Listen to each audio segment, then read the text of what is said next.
Hello everyone, you all are watching Lawputra YouTube's channel and myself Tanvi Rai. So today we are going to discuss what is bailment and what are the rights of the bailer and the bailee. So, under Indian Contract Act 1872, bailment is defined under Section 148, which states that bailment is a delivery of goods from one person to another person upon a contract that goods shall, when the work is accomplished, be returned or disposed of as per the directions of the person delivering those goods. So in simple words, bailment is a delivery of goods from one person to another person, and when for a specific purpose, and when that purpose is accomplished, the goods is either returned, or if the person who has delivered the goods, if he orders something else to do with that goods, the person who has received that goods, he performed those things. Example, अगर ए ने B को, दो persons हैं ए और B को bike की ज़रूरत है, बी ने ए से कहा मेरे को अपनी बाइक दे दो 2 दिन के लिए, मेरे को आपकी बाइक से कुछ काम है। ए ने अपनी बाइक डिलीवर की बी को, और जैसे ही 2 दिन बाद बी का काम कंप्लीट हो जाता है, बी या तो ए को अपनी बाइक रिटर्न कर देगा, और अगर ए कुछ और कहता है उसकी बाइक के साथ करने को, तो बी वो कर देगा। This whole process is known as bailment. The person who delivers the goods is known as bailer, and the person to whom goods are being delivered is known as bailee. मतलब A who is delivering his bike is known as bailer, and B who is receiving his bike, means the person to whom the goods is being delivered, the person to whom the bike is being delivered is known as bailee. Now we are going to discuss what are the rights of the bailer and the bailee. So first we will discuss what is the rights of the bailer. Rights of the bailer. So first right of the bailer is right to terminate the bailment, which is defined under section 153 of Indian Contract Act 1872, which states that if the bailee does any act regarding to the goods which is inconsistent with the condition of the bailment, so the bailer has the right to terminate that bailment at that very point of time. मतलब अगर कि ए ने अपनी bike deliver की है B को, और B उसकी बाइक का कुछ मिसयूज़ करता है, उसकी बाइक के साथ कुछ गलत काम करता है जो बी को नहीं करना चाहिए, जो बी के पास राइट नहीं है, तो ए के पास पूरी राइट है कि वो बेलमेंट को उसी टाइम टर्मिनेट कर सकता है, उसी टाइम ख़त्म कर सकता है इस पूरे बेलमेंट के कॉन्ट्रैक्ट को, और उससे गुड्स तुरंत डिमांड बैक कर सकता है. Now the second right of a bailer. The second right of the bailer is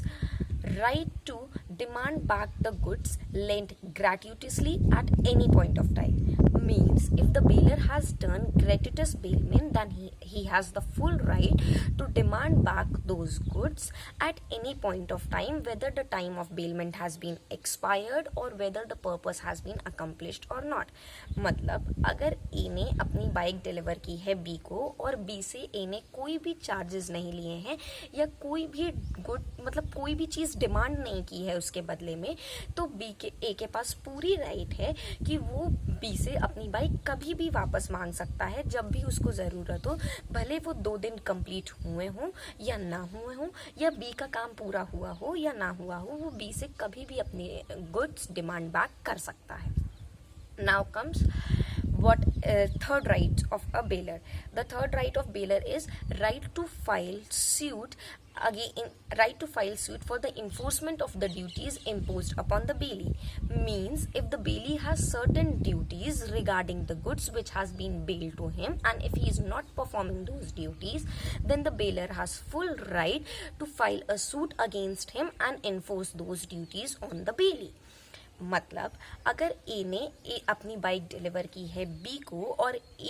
और बी के पास बी की कुछ ड्यूटीज़ बनती हैं उसके गुड्स के टुवर्ड्स, मतलब वो उसके गुड्स को प्रॉपरली रखे, उसके गुड्स को कोई भी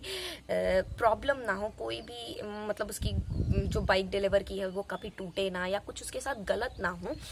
ये बी की ड्यूटी बनती है उसको प्रॉपर केयर रखने की. अगर बी इन चीज़ों को नहीं करता है तो ए के पास पूरी राइट है, वो उसके अगेंस्ट केस फाइल कर सकता है, और वो ड्यूटीज़ पूरी तरीके से उसके ऊपर इन्फोर्स कर सकता है. So these all three were the rights of a bailer. Now we are going to discuss what is the rights of the bailee. So the first right of bailee is right to compensation. Right to compensation, which is defined under section 164 of Indian Contract Act 1872, which states that कि if the bailer has delivered the goods to the bailee and he has no title on those goods, and due to the defective title of the goods, the bailee has incurred few losses, so the bailee has full right to compensate those losses from the bailer. मतलब अगर ए ने कुछ bike deliver की है B को और वो bike ए की नहीं है, वो बाइक सपोज करते हैं हम सी की है, लेकिन ए ने बिना सी से परमिशन लिए वो बाइक डिलीवर कर दी बी को,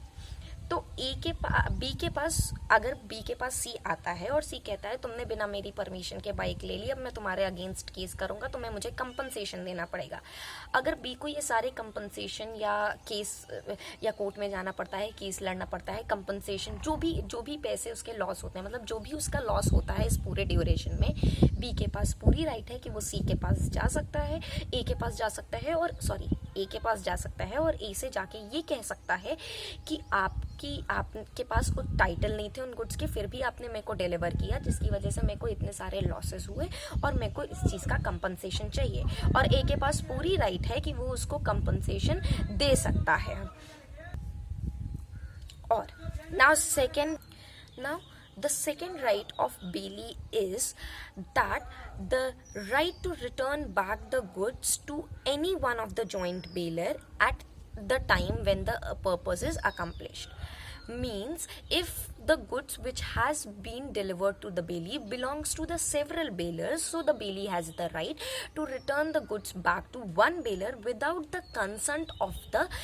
अदर बेलर्स। मतलब अगर बी को जो बाइक डिलीवर की गई है वो ए की, सी की, डी की और ई की, 4 ओनर्स की है वो बाइक, वो बाइक 4 लोगों को बिलोंग करती है, तो बी के पास पूरी राइट है कि जैसे ही 2 दिन में उसका काम कंप्लीट हो जाता है वो जो है कि वो बाइक रिटर्न कर सकता है किसी भी एक ओनर को, या तो ए को, या तो बी को, या तो डी को, या तो सी को, या तो ई को, वो किसी भी एक ओनर को रिटर्न कर सकता है और उसके लिए जो बाकी ओनर्स हैं वो उसके ऊपर कोई भी क्लेम नहीं कर सकते हैं। Now we are going to discuss what is the third right of a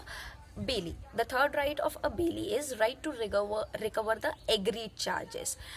Means if during the contracts of the bailment the bailer has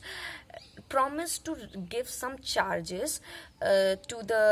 bailee for the extra expenses if he is going to incur any, or if he is incurring any expenses on the goods while keeping those goods, so the bailee has full right to recover those charges from the bailer. Means अगर by chance जो B है उसको जो bike deliver की गई है